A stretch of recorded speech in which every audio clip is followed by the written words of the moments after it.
जय श्री हरि। ओम नमो भगवते वासुदेवाय नमः। भक्तजनों, आज बड़ा ही पुण्य दिवस है। आज रवि पुष्प योग में अजा एकादशी पूरा भारतवर्ष मना रहा है। पंचांग के अनुसार भाद्रपद मास के कृष्ण पक्ष की एकादशी को अजा एकादशी के नाम से जाना जाता है। भक्तजनों, सनातन धर्म में एकादशी व्रत का बड़ा ही विशेष महत्व है।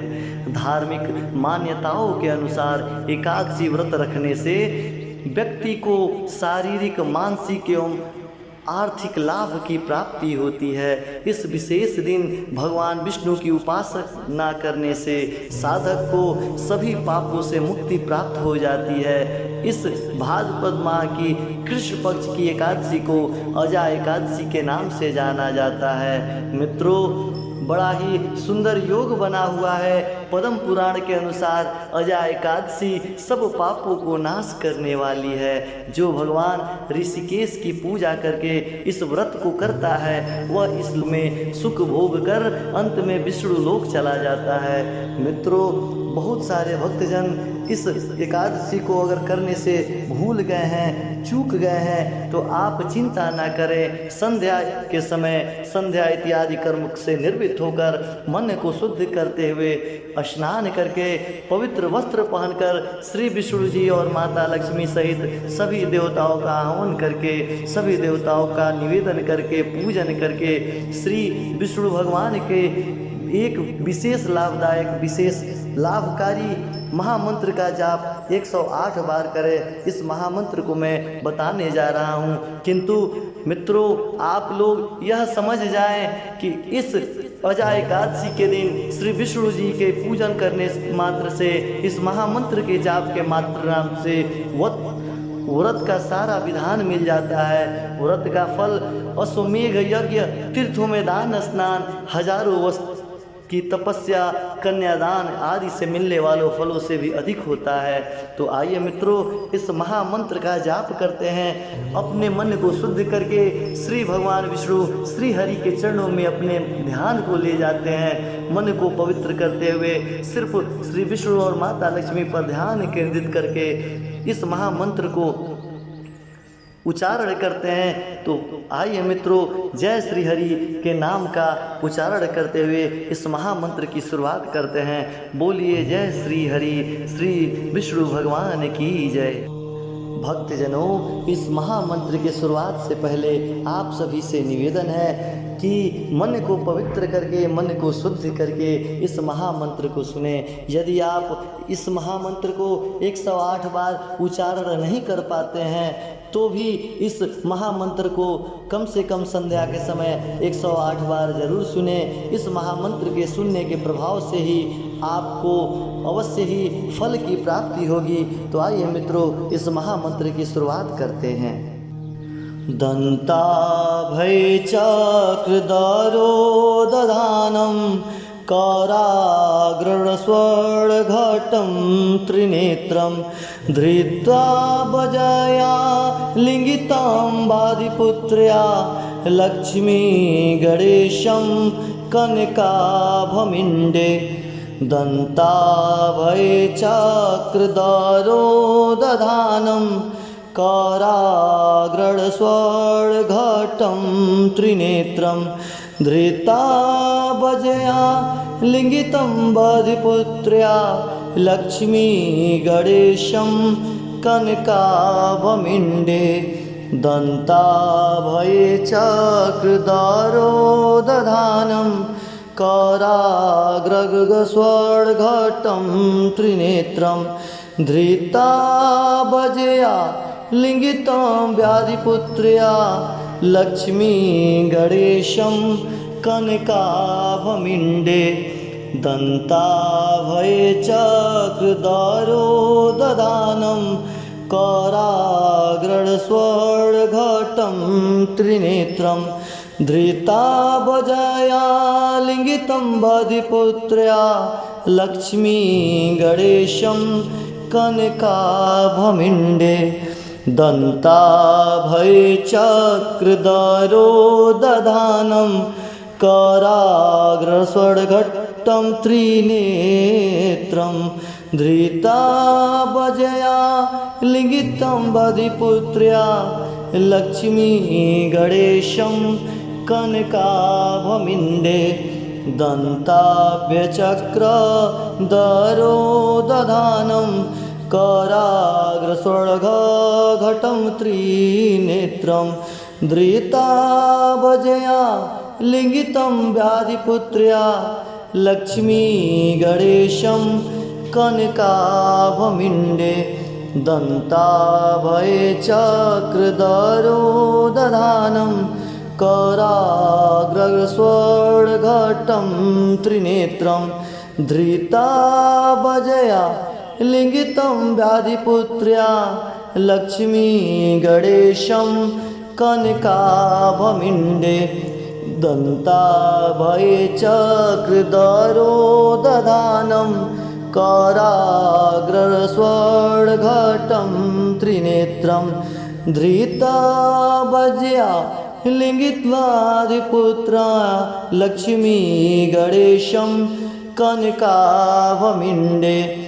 दन्ताभये चक्रधरोदधानं कराग्रस्वर्घटं त्रिनेत्रं धृत्याभजया लिङ्गितं व्याधिपुत्र्या लक्ष्मी गणेशं कनकाभमिण्डे दन्ताभये चक्रधरोदधानं कराग्रस्वर्घटं त्रिनेत्रं धृताभजया लिङ्गितं व्याधिपुत्र्या लक्ष्मी गणेशं कनकाभमिण्डे दन्ताभये चक्रधरोदधानं कराग्रस्वर्घटं त्रिनेत्रं धृत्वाभजया लिङ्गितं व्याधिपुत्र्या लक्ष्मी गणेशं कनकाभमिण्डे दन्ताभये चक्रधरोदधानं कराग्रस्वर्घटं त्रिनेत्रं धृताभजया लिङ्गितं बधिपुत्र्या लक्ष्मी गणेशं कनकाभमिण्डे दन्ताभये चक्रधरोदधानं कराग्रस्वर्घटं त्रिनेत्रं धृताभजया लिङ्गितं व्याधिपुत्र्या लक्ष्मी गणेशं कनकाभमिण्डे दन्ताभये चक्रधरोदधानं कराग्रस्वर्घटं त्रिनेत्रं धृताभजया लिङ्गितं बधिपुत्र्या लक्ष्मी गणेशं कनकाभमिण्डे दन्ताभये चक्रधरोदधानं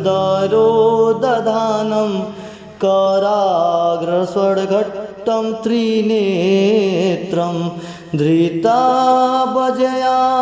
लिङ्गितं बधिपुत्र्या लक्ष्मी गणेशं कनकाभमिण्डे दन्ताभ्यचक्रधरोदधानं कराग्रस्वर्घटं त्रिनेत्रं धृताभजया लिङ्गितं व्याधिपुत्र्या लक्ष्मी गणेशं कनकाभमिण्डे दन्ताभये चक्रधरोदधानं कराग्रस्वर्घटं त्रिनेत्रं धृताभजया लिङ्गितं व्याधिपुत्र्या लक्ष्मी गणेशं कनकाभमिण्डे दन्ताभये चक्रधरोदधानं कराग्रस्वर्घटं त्रिनेत्रं धृताभजया लिङ्गित्वाधिपुत्रा लक्ष्मी गणेशं कनकाभमिण्डे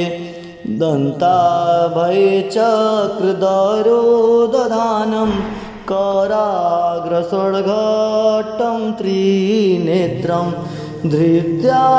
भजया लिङ्गितं व्याधिपुत्र्या लक्ष्मी गणेशं कनकाभिमिण्डे दन्ताभयचक्रधरो दधानं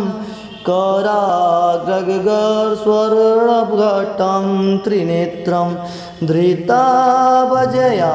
लिङ्गितं व्याधिपुत्र्या लक्ष्मी गणेशं कनकाभिमिण्डे दन्ताभयचक्रधरो दधानं कराग्रस्वर्णघटं त्रिनेत्रं धृत्वा भजया लिङ्गितं व्याधिपुत्र्या लक्ष्मी गणेशं कनकाभिमिण्डे दन्ताभयचक्रधरो दधानं कराग्रस्वर्णघटं त्रिनेत्रं धृता भजया लिङ्गितं व्याधिपुत्र्या लक्ष्मी गणेशं कनकाभिमिण्डे दन्ताभयचक्रधरो दधानं कराग्रस्वर्णघटं त्रिनेत्रं धृता भजया लिङ्गितं व्याधिपुत्र्या लक्ष्मी गणेशं कनकाभिमिण्डे दन्ताभयचक्रधरो दधानं कराग्रस्वर्णघटं त्रिनेत्रं धृता भजया लिङ्गितं व्याधिपुत्र्या लक्ष्मी गणेशं कनकाभिमिण्डे दन्ताभयचक्रधरो दधानं कराग्रस्वर्णघटं त्रिनेत्रं धृता भजया लिङ्गितं व्याधिपुत्र्या लक्ष्मी गणेशं कनकाभिमिण्डे दन्ताभयचक्रधरो दधानं कराग्रस्वर्णघटं त्रिनेत्रं धृता भजया लिङ्गितं व्याधिपुत्र्या लक्ष्मी गणेशं कनकाभिमिण्डे दन्ताभयचक्रधरो दधानं कराग्रस्वर्णघटं त्रिनेत्रं धृता भजया लिङ्गितं व्याधिपुत्र्या लक्ष्मी गणेशं कनकाभिमिण्डे दन्ताभयचक्रधरो दधानं कराग्रस्वर्णघटं त्रिनेत्रं धृता भजया लिङ्गित्वाधिपुत्रा लक्ष्मी गणेशं कनकाभिमिण्डे दन्ताभयचक्रधरो दधानं कराग्रस्वर्णघटं त्रिनेत्रं धृत्या भजया लिङ्गितं व्याधिपुत्र्या लक्ष्मी गणेशं कनकाभिमिण्डे दन्ताभयचक्रधरो दधानं कराग्रस्वर्णघटं त्रिनेत्रं धृता भजया लिङ्गितं व्याधिपुत्र्या लक्ष्मी गणेशं कनकाभिमिण्डे दन्ताभयचक्रधरो दधानं कराग्रस्वर्णघटं त्रिनेत्रं धृत्वा भजया लिङ्गितं व्याधिपुत्र्या लक्ष्मी गणेशं कनकाभिमिण्डे दन्ताभयचक्रधरो दधानं कराग्रस्वर्णघटं त्रिनेत्रं धृता भजया लिङ्गितं बधिपुत्र्या लक्ष्मी गणेशं कनकाभमिण्डे दन्ताभये चक्रधरो दधानं कराग्रगस्वर्घटं त्रिनेत्रं धृताभजया लिङ्गितं व्याधिपुत्र्या लक्ष्मी गणेशं कनकाभमिण्डे दन्ताभये चक्रधरो दधानं कराग्रस्वर्घटं त्रिनेत्रं धृताभजया लिङ्गितं बधिपुत्र्या लक्ष्मी गणेशं कनकाभमिण्डे दन्ताभये चक्रधरो दधानं कराग्रस्वर्घटं त्रिनेत्रं धृताभजया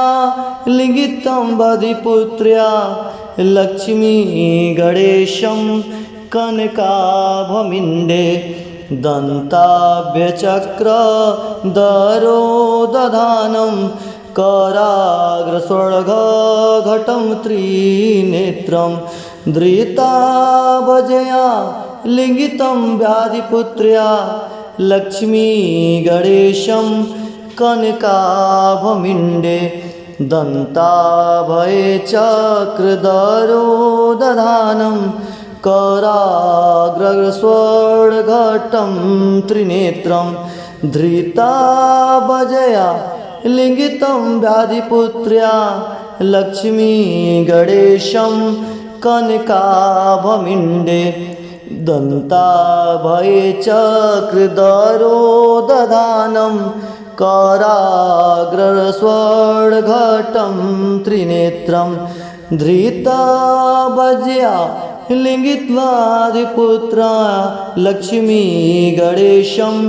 कनकाभमिण्डे दन्ताभये चक्रधरो दधानं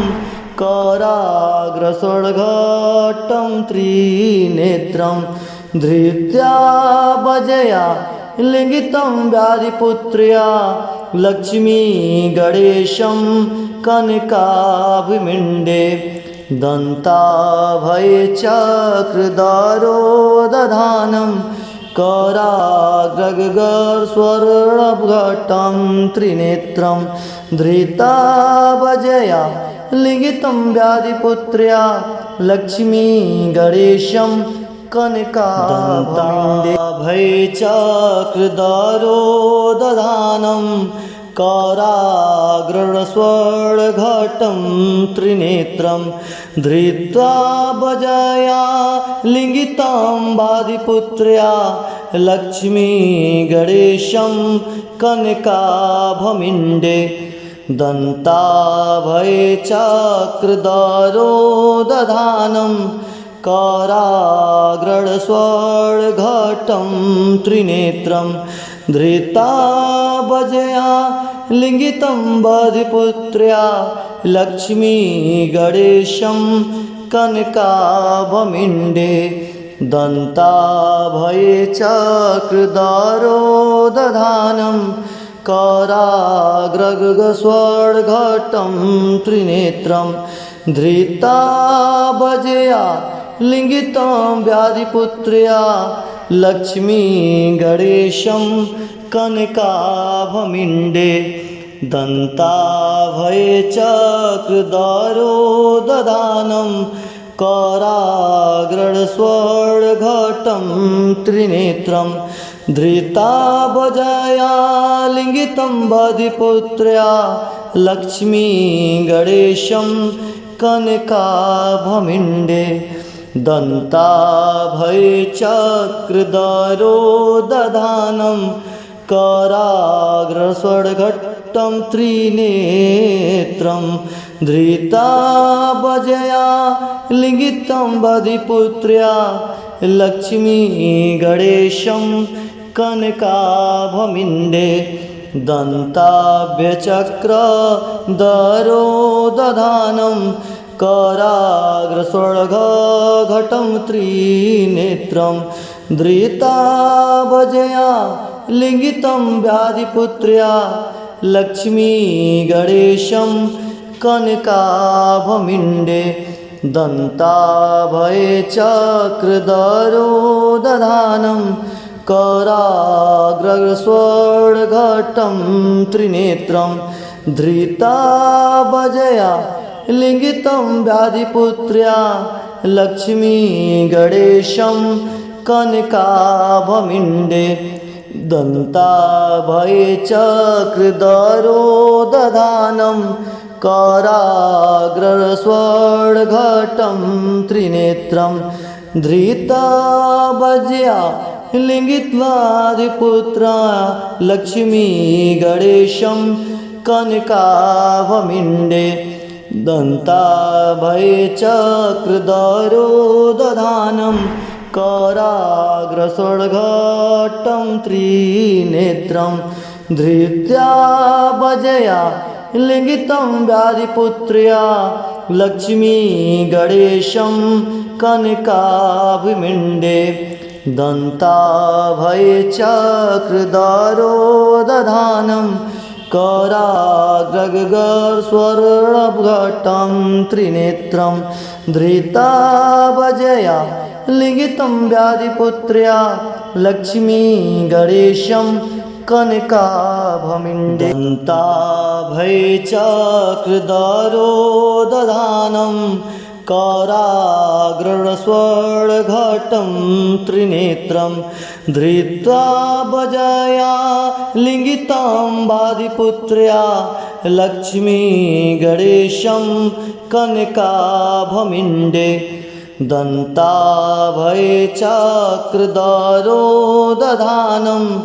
कराग्रस्वर्णघटं त्रिनेत्रं धृता भजया लिङ्गितं व्याधिपुत्र्या लक्ष्मी गणेशं कनकाभमिण्डे दन्ताभये चक्रधरो दधानं कराग्रस्वर्णघटं त्रिनेत्रं धृता भजया लिङ्गितं व्याधिपुत्र्या लक्ष्मी गणेशं कनकाभमिण्डे दन्ताभये चक्रधरो दधानं कराग्रस्वर्णघटं त्रिनेत्रं धृता भजया लिङ्गितं व्याधिपुत्र्या लक्ष्मी गणेशं कनकाभमिण्डे दन्ताभये चक्रधरो दधानं कराग्रस्वर्णघटं त्रिनेत्रं धृता भजया लिङ्गितं व्याधिपुत्र्या लक्ष्मी गणेशं कनकाभमिण्डे दन्ताभये चक्रधरो दधानं कराग्रस्वर्णघटं त्रिनेत्रं धृता भजया लिङ्गितं व्याधिपुत्र्या लक्ष्मी गणेशं कनकाभमिण्डे दन्ताभये चक्रधरो दधानं कराग्रस्वर्णघटं त्रिनेत्रं धृता भजया लिङ्गितं व्याधिपुत्र्या लक्ष्मी गणेशं कनकाभमिण्डे दन्ताभये चक्रधरो दधानं कराग्रस्वर्णघटं त्रिनेत्रं धृता भजया लिङ्गित्वाधिपुत्रा लक्ष्मी गणेशं कनकाभमिण्डे दन्ताभये चक्रधरो दधानं कराग्रस्वर्णघटं त्रिनेत्रं धृत्या भजया लिङ्गितं व्याधिपुत्र्या लक्ष्मी गणेशं कनकाभमिण्डे दन्ताभये चक्रधरो दधानं कराग्रगस्वर्णघटं त्रिनेत्रं धृताभजया लिङ्गितं व्याधिपुत्र्या लक्ष्मी गणेशं कनकाभय चक्रधरो दधानं कराग्रस्वर्णघटं त्रिनेत्रं धृत्वा भजया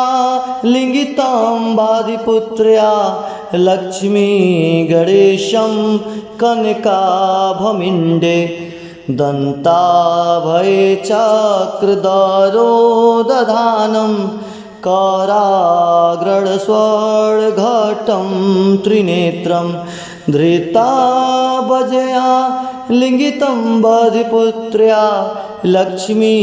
गणेशं कनकाभमिण्डे दन्ताभय चक्रधरो दधानं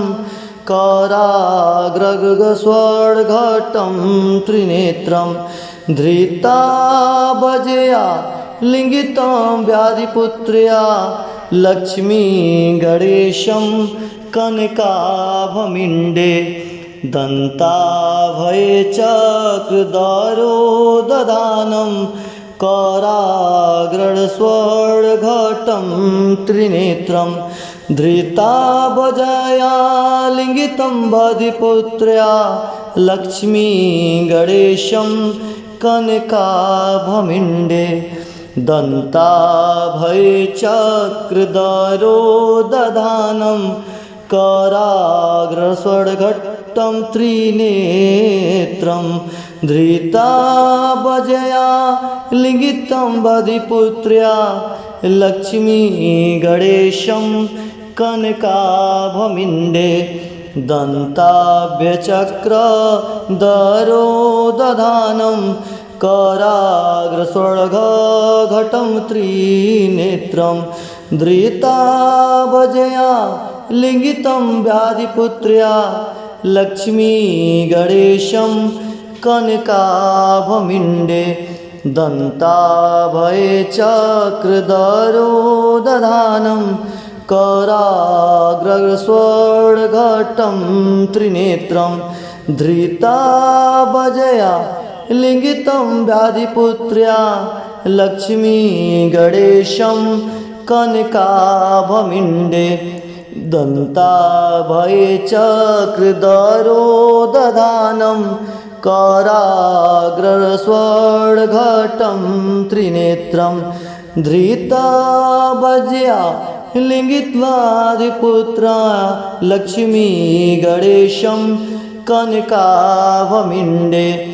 दन्ताभय चक्रधरो दधानं कराग्रस्वर्णघटं त्रिनेत्रं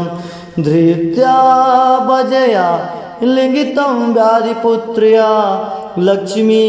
गणेशं कनकाभमिण्डे दन्ताभय चक्रधरो दधानं कराग्रगस्वर्णघटं त्रिनेत्रं धृता भजया लिङ्गितं व्याधिपुत्र्या लक्ष्मी गणेशं कनकाभमिण्डे दन्ताभय चक्रधरो दधानं कराग्रस्वर्णघटं त्रिनेत्रं धृत्वा भजया लिङ्गितं वादिपुत्र्या लक्ष्मी गणेशं कनकाभमिण्डे दन्ताभय चक्रधरो दधानं कराग्रस्वर्णघटं त्रिनेत्रं धृता भजया लिङ्गितं वादिपुत्र्या लक्ष्मी गणेशं कनकाभमिण्डे दन्ताभय चक्रधरो दधानं कराग्रगस्वर्णघटं त्रिनेत्रं धृता भजया लिङ्गितं व्याधिपुत्र्या लक्ष्मी गणेशं कनकाभमिण्डे दन्ताभयचक्रधरो दधानं कराग्रस्वर्णघटं त्रिनेत्रं धृताभजया लिङ्गितं बधिपुत्र्या लक्ष्मी गणेशं कनकाभमिण्डे दन्ताभयचक्रधरो दधानं कराग्रस्वर्णघट्टं त्रिनेत्रं धृताभजया लिङ्गितं बधिपुत्र्या लक्ष्मी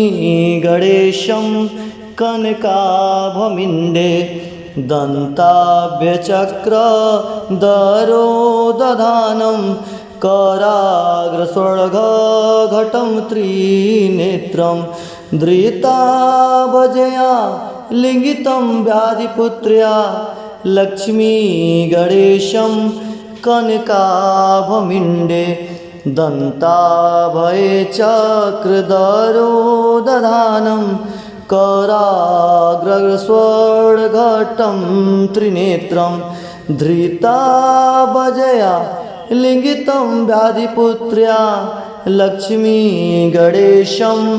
कनकाभमिण्डे दन्ताभयचक्रधरो दधानं कराग्रस्वर्णघटं त्रिनेत्रं धृताभजया लिङ्गित्वाधिपुत्रा लक्ष्मी गणेशं कनकाभमिण्डे दन्ताभयचक्रधरो दधानं कराग्रस्वर्णघटं त्रिनेत्रं धृत्याभजया लिङ्गितं व्याधिपुत्र्या लक्ष्मी गणेशं कनकाभमिण्डे दन्ताभयचक्रधरो दधानं कराग्रस्वर्णघटं त्रिनेत्रं धृताभजया लिङ्गितं व्याधिपुत्र्या लक्ष्मी गणेशं कनकाभमिण्डे दन्ताभयचक्रधरो दधानं कराग्रस्वर्णघटं त्रिनेत्रं धृत्वाभजया लिङ्गितं व्याधिपुत्र्या लक्ष्मी गणेशं कनकाभमिण्डे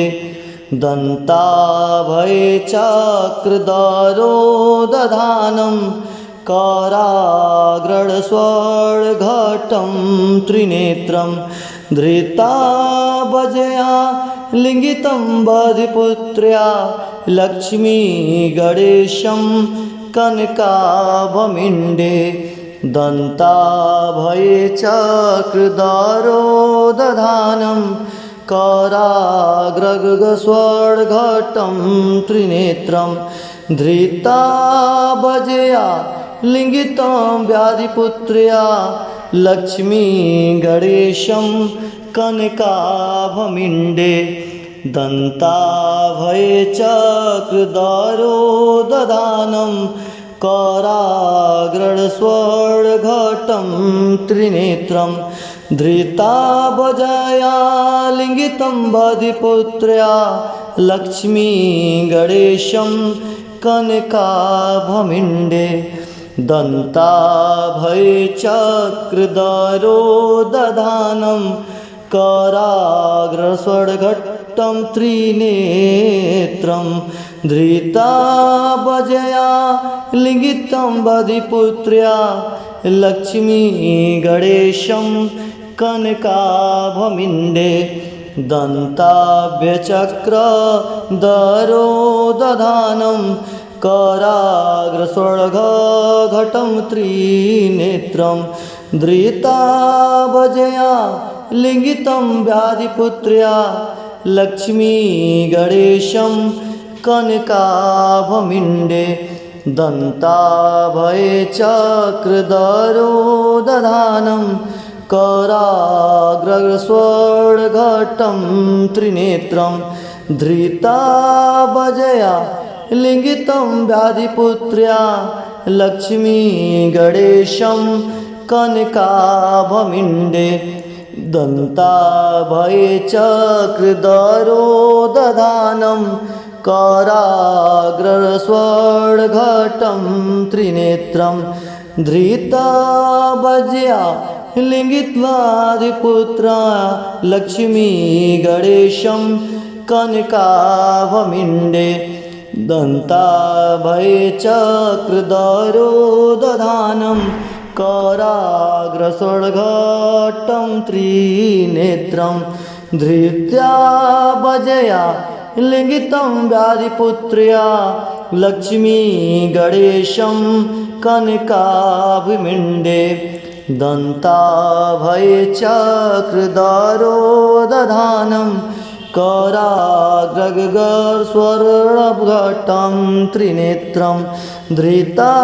भजया लिङ्गितं व्याधिपुत्र्या लक्ष्मी गणेशं कनकाभमिण्डे दन्ताभये चक्रधरो दधानं कराग्रस्वर्णघटं त्रिनेत्रं धृत्वा भजया लिङ्गितं व्याधिपुत्र्या लक्ष्मी गणेशं कनकाभमिण्डे दन्ताभये चक्रधरो दधानं कराग्रस्वर्णघटं त्रिनेत्रं धृता भजया लिङ्गितं व्याधिपुत्र्या लक्ष्मी गणेशं कनकाभमिण्डे दन्ताभये चक्रधरो दधानं कराग्रस्वर्णघटं त्रिनेत्रं धृता भजया लिङ्गितं व्याधिपुत्र्या लक्ष्मी गणेशं कनकाभमिण्डे दन्ताभये चक्रधरो दधानं कराग्रस्वर्णघटं त्रिनेत्रं धृता भजया लिङ्गितं व्याधिपुत्र्या लक्ष्मी गणेशं कनकाभमिण्डे दन्ताभये चक्रधरो दधानं कराग्रस्वर्णघटं त्रिनेत्रं धृता भजया लिङ्गितं व्याधिपुत्र्या लक्ष्मी गणेशं कनकाभमिण्डे दन्ताभये चक्रधरो दधानं कराग्रस्वर्णघटं त्रिनेत्रं धृता भजया लिङ्गितं व्याधिपुत्र्या लक्ष्मी गणेशं कनकाभमिण्डे दन्ताभये चक्रधरो दधानं कराग्रस्वर्णघटं